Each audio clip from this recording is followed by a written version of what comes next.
Good afternoon, everyone. First, thank you for the opportunity to talk about my work. So my name is Léa Husson. I'm working on the ALAMOD project along with the team at Info et Sol, INRAE Info et Sol. So as you may know, we are lucky at Info et Sol to be home to the French soil quality monitoring network. So that is a network of over 2,000 sites. You have it here on the map next to me. The sites are sampled every 15 years and the analysis are performed to monitor soil quality. And alongside the sampling, we have surveys that are performed in order to gather information about the land management practices. And these surveys are quite complicated to collect, and we have a lot of gaps in the data. And one of the aim of the ALAMOD project is to complete those data sets in order to be able to share them with research communities and to model the carbon stock evolution for the soil quality monitoring network, or RMQS.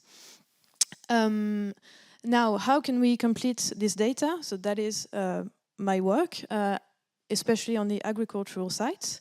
So I'm working on the field crops and grassland, and we need to piece together the crop sequences and also the agricultural practices on those sites.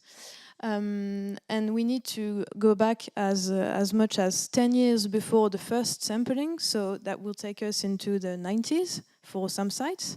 So it is not possible to go and ask the farmer again what was his practices in 1992 on his wheat. So we have to use external data. And we have two main sources of information. We have the RPG, which is a geographical survey of the CAP declaration of agricultural plots.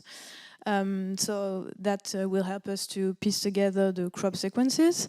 And we also have surveys that are performed by the French Ministry of Agriculture every 5 years or so. To gather practices on different field crops and also on grassland. And so with that, we'll be able to complete the RMQS datasets. If you wish to ask me more questions, I will be at the poster session tonight, I think. And I will be with my colleague Renaud, who is working on kind of the same methods, but on forest sites. So feel free to come ask us some questions. Thank you.